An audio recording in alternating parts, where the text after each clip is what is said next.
pasikartojančias mintis, vat vis nuolat prisimenu kažką, nuolat galvoju apie kažką arba periodiškai galvoju apie kažką. Mes daug dirbam apie neužbaigtumus mūsų gyvenimuose. Geštaltas pats žodis reiškia formą, sakyčiau, ir mūsų psichika nori užbaigti tą formą. Jeigu mes nubrėšim pusę apskritimo, mūsų psichika ją užbaigs į apskritimą. Jeigu mes nupiešim pusę kvadrato, mūsų psichika užbaigs ją iki pilno kvadrato. Nes taip mums lengviau suprasti pasaulį kaip užbaigtomis pilnomis figūromis, formomis, taip pasakykime. Lygiai tas pats ir su mūsų gyvenimais. Mums lengviau suprasti tada, kada santykis yra užbaigtas arba santykis yra pradėtas, negu nei pradėtas, nei užbaigtas. Nesuprantam tada, kas vyksta, tada kyla daug įvairių emocijų, pasimetimo, nerimo, bet ko. Tai geštalte mes labai daug ieškom tų neužbaigtumų žmogaus gyvenime, jo patirtyse, jo dabartyje ir siekiam tuos užbaigtumus uždaryti. Neužbaigtumus uždaryti. Taip. Žinai, taip tikrai pritariu, kad mums daug lengviau yra su klausimais, į kuriuos atsakymas yra taip arba ne. Gal dėl to mums taip, toks norisi kategorizuoti viską į dėžutes, sudėti į stalčiukus, žinai, uždaryti tuos geštaltus, žinai, ir nesvarbu, ar mes ten matom kažkokią prasme ar ne, bet taip pasąmoningai mes tarsi ieškom būdų, kaip uždaryti. Bet o kas vyksta su mumis, kai mes turim tų neužbaigtų figūrų? Kaip tai jaučiasi? Kaip suprast, kad mano kažkoks geštaltas neuždarytas ir aš tikiu, kad mes visi turim jų neuždarytų ir turbūt iki gyvenimo galo mes jų neuždarysim. Tikrai taip. Tikrai yra ir tokių, kurių neįmanoma uždaryti. Ir tada mes mokomės, kaip su tuo gyventi, kaip tai priimti, kad yra neužbaigtų situacijų, neužbaigtumo, neapibrėžtumo. Pasaulyje jo yra labai daug, bet grįžtant prie tavo klausimo, pasikartojančias mintis, vis nuolat prisimenu kažką, nuolat galvoju apie kažką arba periodiškai galvoju apie kažką. Ten būdamas kažkur vis prisimenu nežinau, kažkokį žmogų, kažkokį santykį, kažkokią patirtį. Tai gali būti skausminga, skaudi patirtis, tai gali būti ir kažkas džiaugsmingo, gero. Tie pasikartojantis prisiminimai, kartais žmonės sako flashbackai, kokie nors besikartojantis sapnai, košmarai ir panašus dalykai gali reikšti, kad aš turiu neuždarytų geštaltų apie tą situaciją, bet galiu ir tokių akivaizdžių, sakykime, simptomų nejausti. Va čia ir yra sudėtingiausia dalis. Galiu jausti kažkokius kitus simptomus, nerimą, panikos atakas, bet ką. Ir po jais kažkuriame sluoksnyje gali slypėti tie neuždaryti reikalai. Ir tada ateina pas tave žmogus, kuris sako, žinai, Aiste, aš jaučiu nerimą, aš jaučiu jį nuolat. Arba man tiesiog skauda kažkur ir man atrodo, kad man ten, nežinau, koks ar širdis skauda, ar tai kažkur galva skauda, ar akis skauda, bet gydytojai nieko neranda ir sako, eik pas psichologą arba psichoterapeutą. Taip.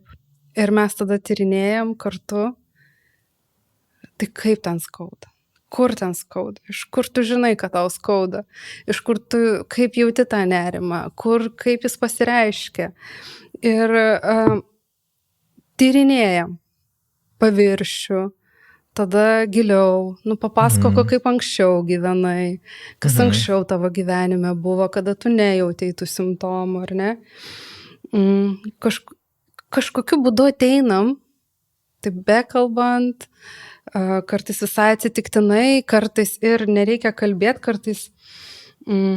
kartais klientai ne tik kalba terapijoje, beje, jie gali piešti, jie gali rodyti gestais, kūno kalba ar kažkokiais kitais būdais. Ir tada būna kartais toks kaip insightas ateina. Va, prisiminiau. kad ten kažkada, žinau, tėtis ar mama mane ten kažkaip subarė, išgąsdino, ar kažką pamačiau, kas mane išgąsdino.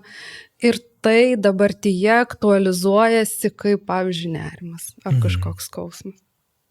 Ir tada mes dirbam su tom situacijom, su tom patirtim tada, o ne su tuo nerimu dabar. Kaip įprasta tiesiog šeimoje sakyti, tai tu nusiramink, viskasgi gerai. Pakvėpuok, panaudok kokių kvėpavimo pratimų, gal žolelių kokių pagerk, viskas bus gerai. Taip. Taip.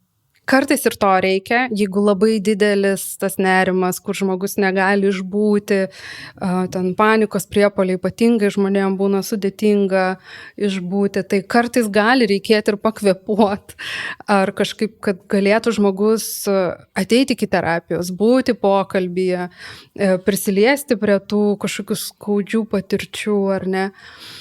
Tai kartais gali reikėti ir tų paviršutiniškų tokių apglaistimų simptomų. Tikrai taip. Kartais gali reikėti ir medikamentinio gydymo. Kaip ateina žmogus pas tave į terapiją, pradeda. Apie ką jūs kalbat? Ar tu turi savo kokį nors mėgstamą klausimą, nuo kurio tu pradedi? Kaip jautiesi? Blogai. Ir tada klausiau, ką reiškia blogai?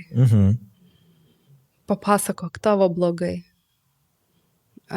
Ir tada tiesiog apie kažką nukrypsta tas pokalbis. Ir labai skirtingai, žmonės kartais patys ateina ir sako, aš noriu spręsti tokį klausimą, čia turiu tokią situaciją. Tai ir kalbam pirmiausia apie tai, ką žmogus atsinešė, apie ką jisai nori kalbėti. Aš klausiu jo, apie ką tu nori kalbėti.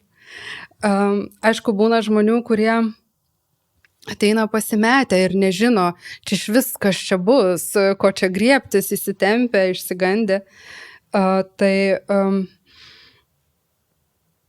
aš užduodu kažkokių savo standartinių klausimų, ką veiki, apie ką šiaip tavo gyvenimas, kas tau patinka, ką tu mėgsti. Tiesiog mes bendraujam kaip žmonės paprasti, susipažįstam, užmesgam kontaktą, pradedam megzti santykį ir tas labai svarbu iš tikrųjų pačiam klientui pajaust, ar aš esu tas žmogus, kuriuo jisai galėtų pasitikėti, galėtų atsiverti. Ir labai dažnai sakau klientams, kad tu jeigu nenori atsakyti kažkokį klausimą ar apie kažką kalbėti, tu pilnai turi tam teisę. Terapija nėra prievarta, kad čia privalai dabar apie kažką atsiverti. Tikrai ne. Tu renkiesi ir tu visada gali man sakyti, ne, aš apie tai nekalbėsiu.